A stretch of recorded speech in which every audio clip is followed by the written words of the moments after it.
Assalamualaikum warahmatullahi wabarakatuh.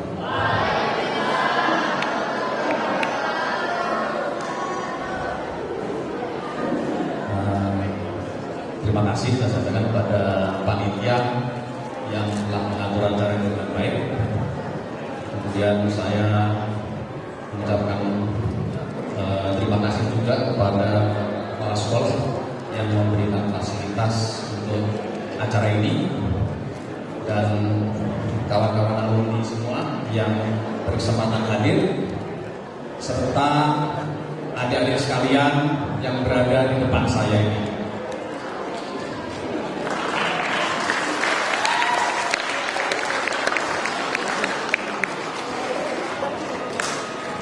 Iya, yang belakang nggak begitu kelihatan ya. Saya mungkin agak berdiri aja ya.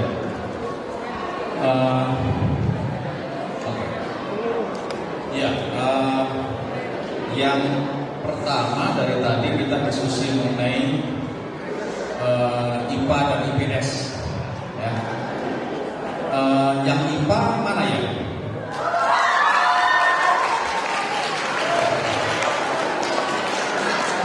Kemudian yang IPS?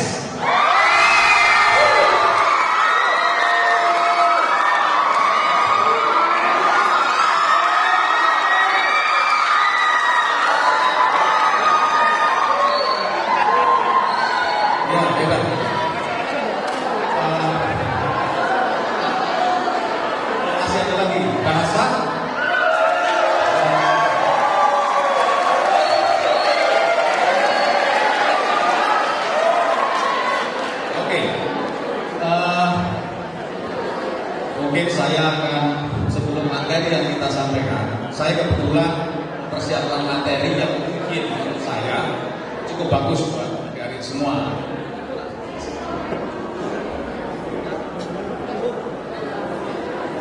Jadi mengenai pola pikir kita, bagaimana menghadapi perubahan, itu yang sebenarnya ingin saya sampaikan. Tapi kalau lihat waktunya yang diberikan, saya nggak yakin bisa menjelaskan ini serinci-rincinya. Tapi saya sebenarnya cuma punya 3 halaman. Tapi saya ingin bercerita dulu. Saya tertarik dengan IPA, IPS, bahasa. Kenapa? Cita-cita saya dulu waktu saya orang kampung, orang desa ya. Orang desa. Sama ya, yang sama. Dari desa. Saya dari desa jauh di ujung Pulau Jawa. Pada saat itu saya hanya ingin jadi camat. Karena apa? Di desa itu yang kelihatan wira-wiri di jalan itu mobilnya camat. Dia dapat mobil apa ya waktu itu? Pemilu kalau nggak salah ya. Itu yang kelihatan hebat itu camat. Jadi saya pikir dunia itu ada cuma gitu aja, sehingga saya berpikir pengen jadi camat. Nah, ketika pengen jadi camat, apa yang saya pikirkan? SMA-nya di mana? Oh, saya mau masuk IPS. Mana IPS?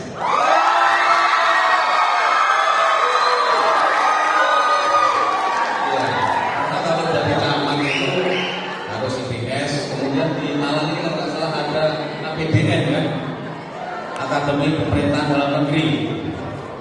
Nah itu kira-kira yang saya incar dari desa kami.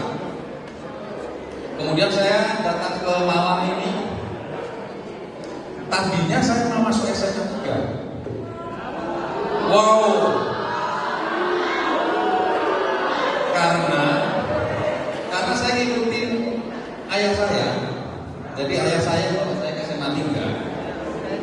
Ketika sampai di SMA 3 itu diseleksi. Kalau dari luar kota nilainya harus 140 ke atas. Saya kurang dikit, kurang 1. Nah di situ saya merasa tidak nyaman. Akhirnya saya pergi ke kota lama ini, ya, kota lama ketemu SMA 2. Akhirnya saya masuk ke SMA 2. Saya dari desa melihat senang. Di sebelah ini ada Fakultas Hukum Unbra. Jadi tiap hari berangkat ke sekolah selalu lewati Fakultas Hukum itu, saya lihat mahasiswanya gitu ya. Ini masa depan saya di sini. Dari waktu ke waktu saya ikutin, ketika mau penjurusan, nah ini mulai masalah. Seperti disampaikan Pak Uni tadi, begitu jurusan IPS atau bahasa itu biasanya yang ya maaf ya dianggapnya yang kurang bagus. Jadi terus terang saya waktu itu keganggu. Akhirnya ada namanya tes itu Pak, IQ, XAJ ya. Ketika tes IQ, XAJ, hasilnya apa? Saya dapat poin 98 untuk apa? Tebak. Bahasa. Jadi poin saya 98 untuk bahasa. Kemudian 95 untuk IPS. Terus kemudian IPA kalau nggak salah 92 atau 93, lupa saya. Tapi saya ingat sekali bahwa saya itu ternyata yang dari tes IQ yang paling tinggi adalah bahasa dan kedua IPS. Tapi tetap masalahnya ketika mau penjurusan itu yang namanya semua orang itu masuk IPA. Nah kebetulan nilai saya paling bagus di kelas 1 itu. Jadi mikir-mikir juga mau IPS nggak jadi ke camat ya. Kalau saya ambil saya nggak jadi camat. Tapi kalau nilai saya bagus, semua guru atau apa selalu mendorong saya masuk IPA. Nggak mungkin dengan nilai itu masuk IPS. Akhirnya saya jadi korban salah jurusan karena akhirnya saya pilih IPA. Malah IPA.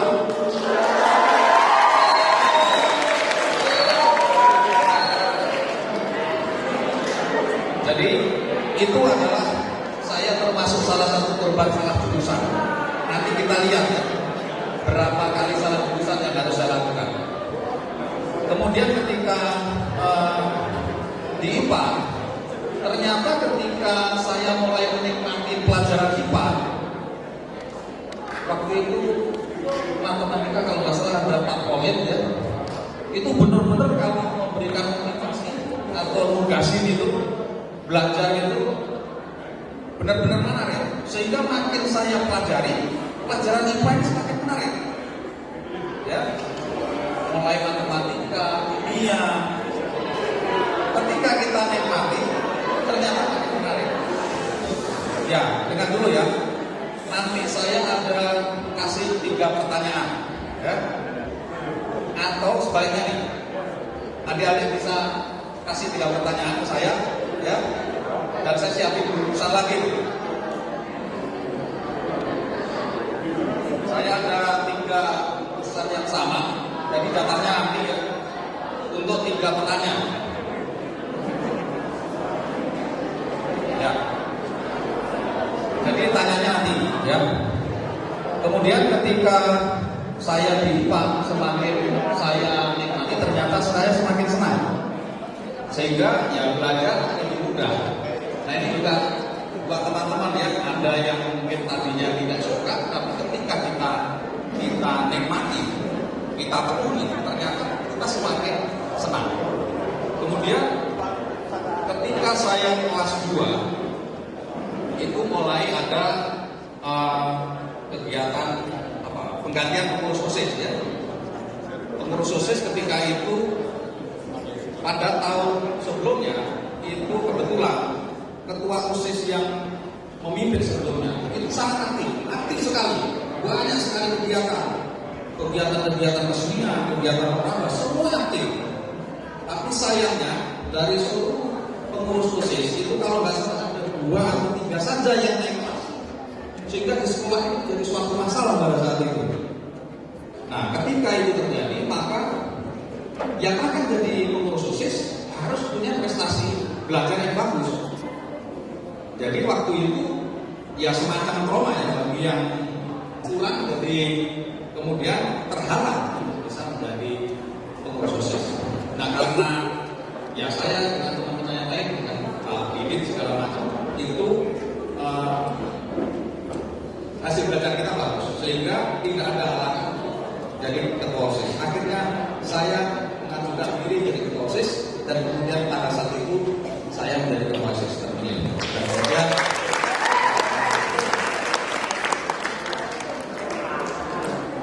ketika jadi ketua OSIS, saya bersama-sama Pak Didit yang teman ini, ya, yang baru datang, ini sebagai sekunya pada saat itu, kita bersama-sama.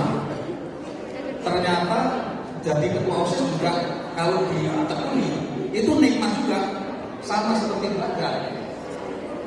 Cuma kita akhirnya punya satu kendala bahwa pada saat saya jadi ketua OSIS itu ada perpanjangan waktu. Jadi dari ketua OSIS sampai 1,5 tahun. Akhirnya kegiatan kita yang 1,5 tahun terakhir itu banyak kita buat kegiatan-kegiatan saja. Banyak sekali kegiatan yang kita lakukan, sehingga pencapaian-pencapaian kita di OSIS juga banyak sekali. Nah, jadi saya kira ini yang paling menarik, karena setelah itu apa yang terjadi, kita kalau nggak salah belajar itu hanya sampai jam 12. Jadi orang sekolah itu gampang dulu, sampai jam 12 sudah selesai.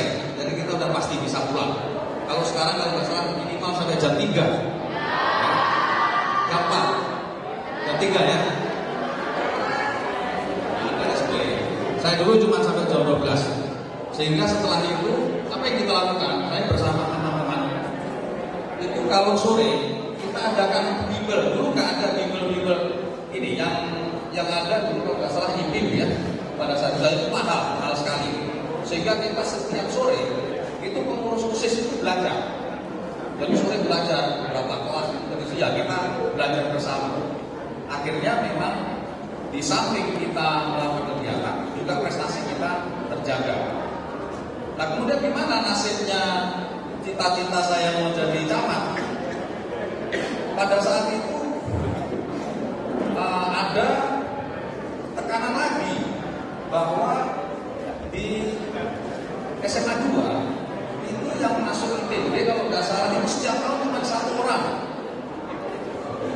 Saya hanya berpikir apa sulitnya masuk ITB. Sehingga pada saat itu saya pokoknya udah masuk ITB. ITB apa? Saya nggak ngerti ITB itu apa? Sekolah teknik. Yang tahu saya ITS tahu lah ya. Tapi ITB udah tempatnya sama, kita juga nggak terlalu ini. Tapi itu ketika dibilang bahwa di situ yang tiap tahun masuk satu angkatan hanya 1 orang dari SMA 2, itu terus terang memancing ini saya, jadi semangat saya. Jadi waktu itu pokoknya saya harus masuk supaya diterima ITB.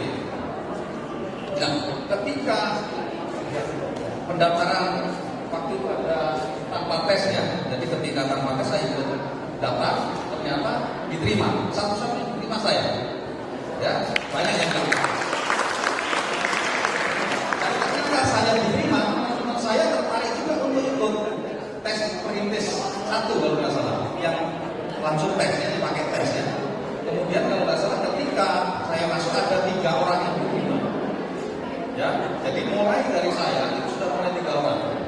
Dan berikutnya ketika kita masuk itu kita mulai kembali lagi ke SMA, kemudian kita jelasin betapa tidak ada kesulitan kalau kita ingin masuk ke ITB. Ternyata pada tahun berikutnya angkatan yang masuk ITB semakin banyak. Nah, ini membuktikan bahwa sebenarnya tidak ada halangan kita untuk mengejar katakanlah keinginan kita. Jadi yang pengen masuk ITB dan sebagainya tidak perlu takut. Tapi ketika kita itu ya, kalau kita itu misalnya 4-5 orang yang masuk ITB, tahu nggak kalau dari SMA 3 berapa? Itu kira-kira 1 kelas itu yang masuk ke ITB. Jadi SMA 3 aja tuh yang masuk ke ITB yang banyak. Nah, ini memang jadi tantangan kita pada saat itu. Ketika masuk ITB, saya karena perintis 2 itu jurusan yang bisa diambil hanya jurusan IPA. Jadi yang bangsanya matematika, fisika, kimia, astronomi dan sebagainya. Ketika belajar di jurusan itu, di ITB banyak jurusan-jurusan teknik yang lain.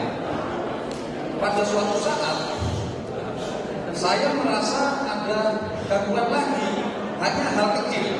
Ketika itu karena ada pertandingan bola di kampus ya, kemudian kita kalah dengan urusan sipil. Karena urusan sipil itu besar sekali ya. Jadi antara MIPA dengan sipil begitu diadu, itu main bola 10-0. Hanya gara-gara 10-0 saya ngotot tahun berikutnya tes lagi. Mau masuk sipil, saya harus masuk sipil ya. Ketika itu saya tes lagi dan akhirnya diterima. Kenapa diterima? Karena di ITB itu 1 tahun pertama kita belajar lagi matematika, fisika, kimia. Jadi kalau mengerjakan tes masuk itu pasti mudah.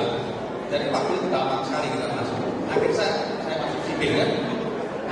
Ketika masuk sipil kita tekuni, kita nikmati itu belajar, akhirnya kita selesaikan. Nah, masalahnya begitu saya sudah lulus dari sipil, saya harus cari pekerjaan. Saya cari perusahaan nasional yang paling besar karena saya nggak mau masuk perusahaan asing waktu itu. Saya yakin saya harus masuk perusahaan nasional. Jika saya masuk pada perusahaan nasional, kemudian saya ditempatkan proyek. Ditempatkan di proyek, pekerjaan pertama yang saya kerjakan itu bukan kerja sipil, karena proyeknya adalah proyek Telkom. Jadi saya harus mengenali yang namanya kabel, terus kemudian sentral dan sebagainya. Jadi berbeda sama sekali. Kemudian saya pelajari dari nol. Jadi ingat ya, saya sudah masuk jurusan yang sudah jauh dari cita-cita saya. Tapi begitu lulus, pekerjaan yang sudah dapat yang saya kerjain itu bahkan bukan pekerjaan yang saya pelajari. Saya harus belajar lagi. Ketika masuk perusahaan apa ada tantangannya lagi? Perusahaan Telkom waktu itu kita menjadi konsultan, di mana perusahaan nasional itu tidak bisa maju sendiri. Dia harus bersaing dengan perusahaan asing, harus bergabung dengan perusahaan asing. Jadi konsorsium dengan perusahaan Jepang pada saat itu kita lihat Jepang, kenapa Jepang bisa maju? Mereka ternyata kerjanya itu lebih dari 14 jam. Sementara kita orang Indonesia kerja 8 jam saja sudah capek semuanya. Jadi sudah pada cepat pulang. Sementara orang Jepang saya lihat itu sampai 10 malam gitu masih belum pulang. Akhirnya saya hanya berpikir bagaimana mengalahkan perusahaan Jepang ini atau orang Jepang ini. Akhirnya saya selalu ambil waktu kerja melebihi mereka. Dan ketika saya melakukan itu, hampir semua pekerjaan mereka sudah bisa kita kerjain. Ya, ketika saya mulai mengerjakan itu 2 tahun, saya mulai kerjain. Tahun ke-4, bahkan saya sudah menjadi project manager di dalam suatu project di mana yang saya pimpin adalah orang Jepang. Jadi orang Indonesia dan kemudian orang-orang Jepang. Artinya apa? Kita kalau mau melakukan itu, mau bekerja keras, saya kira kita tetap bisa mengimbangi perusahaan-perusahaan lain seperti perusahaan asing. Ya, intinya gitu karena mereka ternyata berhasil karena hanya jam kerja saja. Akhirnya begitu kita tambah jam kerjanya, ya kita bisa mengalahkan mereka. Jadi itu tantangan yang saya hadapi. Ya. Nah, itulah yang saya bilang tadi Bu Umi. Banyak hal yang kita lakukan sering tidak cocok dengan apa yang kita pelajari dan saya mengalami. Bahkan cita-cita saya dari kecil dan sudah hilang di awal-awal. Apa yang saya lakukan sekarang adalah sesuatu yang real dan dari dunia, ya, di hadapan kita. Saya sudah terjebak di telekomunikasi sampai 9 tahun. Ketika 9 tahun selesai dan posisi saya terakhir adalah sebagai project manager yang mimpin termasuk orang-orang Jepang. Apa yang terjadi? Ketika selesai dari itu, kemudian saya dipindah lagi bekerja di gas, ya, gas alam. Waktu itu menjadi konsultan dari perusahaan gas negara. Di sana yang kita hadapi, saya harus bekerja sama dengan orang Amerika, ya, ahli-ahli Amerika. Karena apa? Perusahaan Indonesia ini tidak bisa maju sendiri karena tidak punya pengalaman, sehingga kita harus dari mereka. Apa yang terjadi ketika kita bekerja dengan orang Amerika? Mereka punya gaya berbeda. Kemudian lagi, kebayang sebelumnya saya harus belajar kabel sampai 9 tahun, dan kemudian sampai hampir kira-kira udah banyak orang bekerja itu keluar, tinggal yang terakhir tinggal saya. Jadi kebanyakan akhirnya yang tahu Telkom malah saya pada saat itu, ya. Padahal saya sekolahnya sipil. Kemudian ketika pindah ke industri gas, saya tidak mengerti sama sekali yang namanya gas, dan saya harus pelajari itu. Istilahnya saja nggak kenal. Jadi kebayang kita masuk ke sini harus baca satu persatu, sama seperti yang disampaikan Bumi tadi. Kita harus pelajari. Ternyata dengan kita tak perlu mempelajari itu, ilmu yang diperlukan untuk melakukan pekerjaan itu bisa kita lakukan. Dan dengan cara yang sama, saya kira-kira 3-4 tahun setelah itu, bahkan saya juga akhirnya jadi project manager dalam suatu project itu. Jadi seingat saya, pengalaman saya hanya satu waktu itu ya, sebagai konsultan. Kemudian yang kedua bidangnya hanya 2, hanya Telkom dan gas. Hanya itu yang saya alami. Tapi karena waktunya ada, jadi di perusahaan gas punya ya. Jadi di perusahaan gas sendiri akhirnya saya bekerja sampai 14 tahun. Ya. Setelah itu baru saya pikir saya sudah cukup bekerja sebagai karyawan, dan kemudian sampaikan Bapak sekolah dan kepala sekolah tadi, saya akhirnya berusaha untuk membangun satu perusahaan, melakukan perusahaan konsultan. Kemudian dalam waktu 5 tahun berikutnya saya kembangkan lagi jadi perusahaan yang mendeliver gas kepada customer. Nah, seperti disampaikan tadi, ada satu usaha yang sedang saya kerjakan, yang itu adalah upaya kita karena kita mengenali industri itu. Jadi saya berharap adik-adik semua tidak usah takut dengan apa yang di depan. Yang paling penting adalah tetap fokus, terus nikmatin saja, kemudian kembangkan apa yang kita punya. Nah, saya kira itu ya yang perlu saya introduksikan. Saya akan masuk ke menit. Oke. Saya punya sedikit ini. Nanti silakan boleh ada yang tanya pada nanti ya. Pola pikir dari luar ini adalah kunci yang sebenarnya kita lakukan. Jadi pada suatu ketika ini ada semacam catatan pojok di Kompas waktu itu. Telah terjadi perubahan yang sangat luar biasa melanda dunia, yang mengakibatkan sebagian besar penduduk bumi ini tunggang langgang. Ya, coba ikutin ini, coba dibaca ya.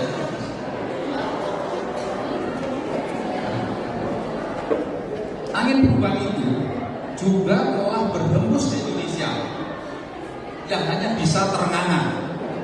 Ini kesimpulan oleh para pakar di Kompas waktu itu untuk merumuskan suatu keadaan pada saat itu. Ketika terjadi perubahan besar, maka banyak bagian dari penduduk dunia yang tunggang langgang. Sementara Indonesia disebutnya hanya terengah-engah. Bisa kebayang ya, tunggang langgang kecil kacir. Kalau terengah-engah maksudnya bengong. Ya. Apa yang kita lihat perubahan yang terjadi? Saya mengindikasikan ada 4 perubahan besar yang terjadi.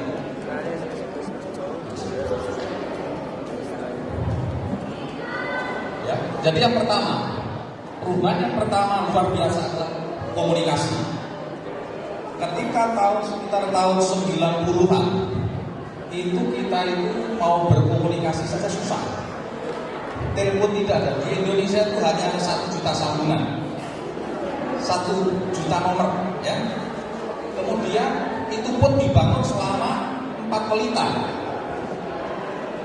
Kemudian pada saat itu apa yang terjadi di luar negeri?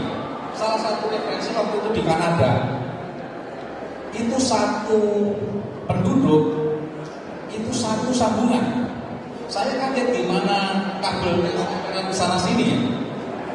Nah, kemudian Indonesia berkembang. Pada berikutnya 1 juta itu dibangun selama 1 tahun. Ya.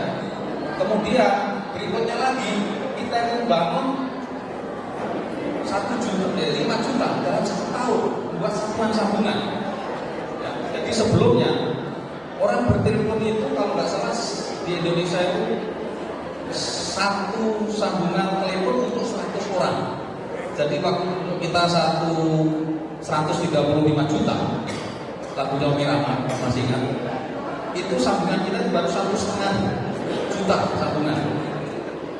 Nah, kira-kira 2-3 tahun yang lalu satu provider saja di Indonesia itu menjual 5 juta sambungan setiap tahun. Jadi demikian pesatnya perubahan itu.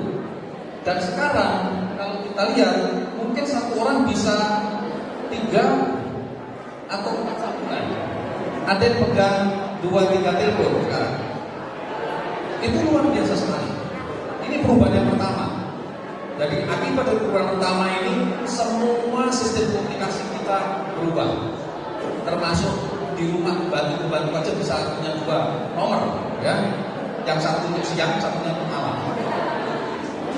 Perubahan yang kedua, yang sangat luar biasa, informasi.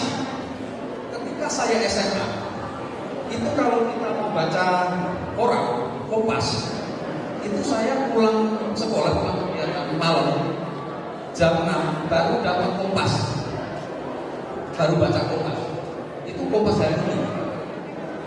Hari ini kalau kita lihat, kita subuh kalau buka di online itu sudah ada informasi itu, dan kita mentransfer informasi hanya dalam satu detik sekarang. Kalau kita pakai WhatsApp, kita pakai BBM, bahkan kita bisa sharing komunikasi informasi itu dengan banyak orang dalam waktu 1 detik. Demikian cepat perkembangannya. Itu yang kedua. Yang ketiga, di dunia kesehatan, beberapa waktu yang lalu masih banyak penyakit yang tidak bisa disembuhkan atau tidak ada obatnya. Jadi kalau orang udah bilang sakit jantung, kemudian sakit liver, sakit apa, itu sudah bagian yang nggak biasa di asuransi. Asuransi aja nggak mau, ya. Sekarang saat ini telah ditemukan recovery dari jantung dengan injeksi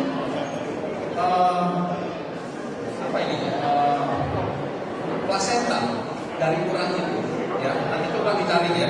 Jadi itu plasenta itu apabila diinjekkan kepada jantung, orang yang setelah 70 sudah jantungan terus, itu kalau diinjek bisa recover 100%, ya. Dan plasenta itu dapat memperbaiki fungsi jantung itu sampai 5 kali, ya. Berarti total 5 kali. Nah, kalau dibayangkan tidak ada faktor lain yang membuat orang meninggal, ya, maka jantung orang itu bisa direkoveri sampai 5 kali. Dan kalau setiap 70 tahun, bayangkan umur orang bisa sampai 350 tahun. Ada yang mau hidup 350 tahun? Kalau itu kita ikutin yang terakhir. Perkembangan yang sangat luar biasa saat ini di bisnis. Bisnis saat ini kita akan menghadapi namanya AFTA. Ya, nanti mungkin Mas Badiano akan jelaskan. Ya. AFTA ini membuat kita harus bisa mengelola perdagangan secara internasional. Jadi nanti itu semua bisa masuk ke Indonesia, ya. Seperti sekarang kita menyiapkan dokter. Ini calon-calon dokter banyak, ya. Kita itu masih kekurangan dokter sangat banyak. Sehingga apa yang terjadi?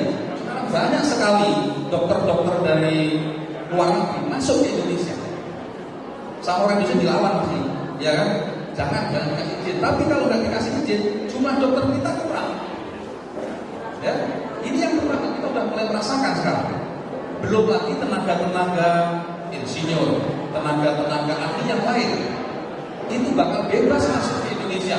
Nah, kalau kita tidak siap, maka kita akan terlibat semuanya. Ya. Nah, ini hati-hati dengan perubahan. Karena terakhir yang akan jadi korban adalah kita sendiri. Makanya sekarang jangan berpikir, wah susah persaingan, jumlahnya aja kurang. Jadi kalau pemerintah yang akan datang akan cepat memproduksi tenaga-tenaga ahli, termasuk dokter, termasuk tenaga engineer, maka kebutuhan sangat banyak. membangun infrastruktur tidak mampu ini banyak sekali alasan. Salah satunya adalah karena tenaga kita juga kurang.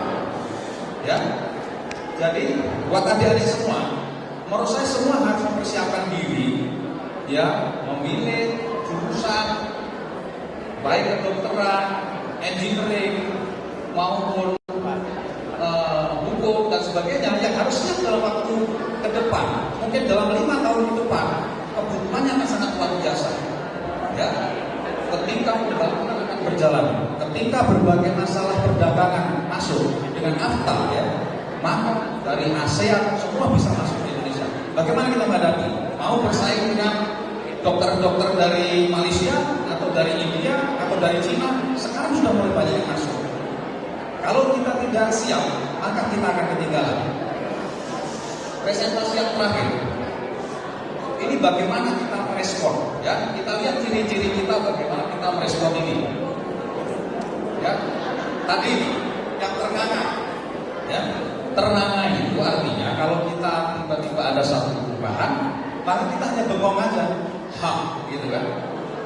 Ya, jadi kalau ada banjir, itu sama, ya.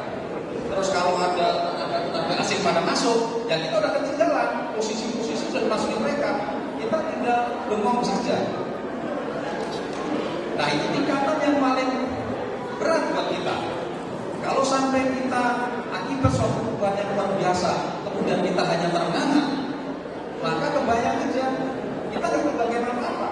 Padahal perubahannya menarik, banyak kebutuhan dokter, tapi kita tidak siap menjadi dokter. Ya. Banyak kebutuhan untuk engineering, kalau membuat desain macam-macam. Ya.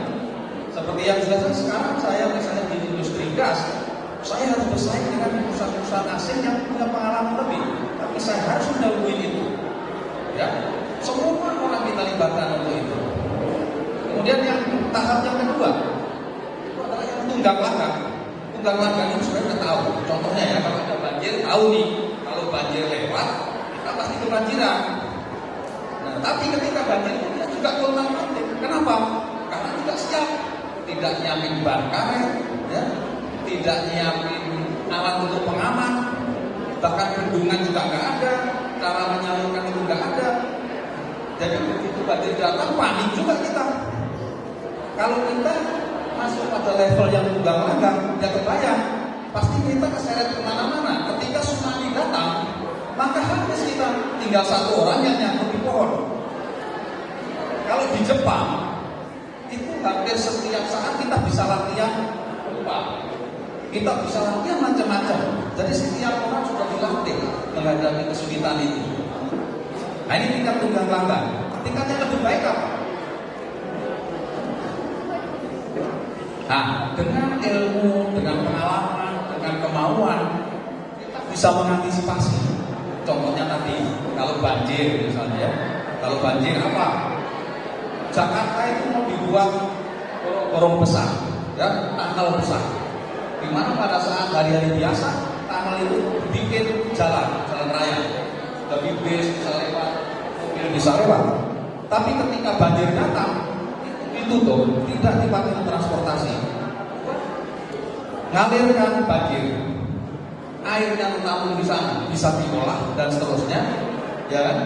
Atau hanya kita menampung saja. Kalau sifatnya kita antisipasi mengamankan Jakarta banjir dengan cara itu kalau tingkatannya kita sudah lebih bagus, ya. Emang ada yang lebih bagus lagi, ada satu lagi. Kalau kita mampu memanfaatkan perubahan itu, perubahan atau masalah atau kejadian-kejadian besar yang luar biasa, kita mengelola gimana caranya?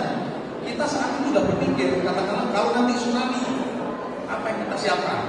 Apa bisa dikembangkan suatu bisnis tertentu yang kita siap? Antisipasi pasti loh ya. Jadi misalnya seperti penangkal banjir dan sebagainya itu kita siapkan. Tapi kemudian kita memanfaatkan untuk yang lebih penting. Contoh yang gampang ini. Kalau kita lihat ada ombak besar, ya, ombak besar itu bahkan sekarang dimanfaatkan untuk survei, ya. Oh, itu bahaya, tapi kenapa malah dinikmati sebagai survei? Kira-kira begitu. Jadi ada ancaman besar. Jadi kalau kita ke pantai, misalnya ada ombak besar, pasti orang tua kita marah. jauh supaya selamat. Tapi bahkan sekarang ombaknya makin besar makin diminati, ya, untuk suntik dan seterusnya. Nah, ini tingkatan yang paling bagus. Saya mengajak kita semua untuk memilih, karena ini hak kita semua. Kita mau memilih yang ternganga. Ada yang milih ternganga? Gak ada. Ada yang memilih tunggang langka? Gak mau juga. Ada yang memilih mengantisipasi? Wah, ada 1, 2, 3, ya. Mengantisipasi sudah bagus. Artinya kita sudah persiapkan sesuatu. Jadi untuk menahan. Yang paling bagus kalau sampai kita mampu untuk memanfaatkan baik perubahan, ancaman, semuanya yang luar biasa buat kita, itu bisa kita antisipasi. Itu saja yang bisa saya sampaikan. Wassalamualaikum warahmatullahi wabarakatuh.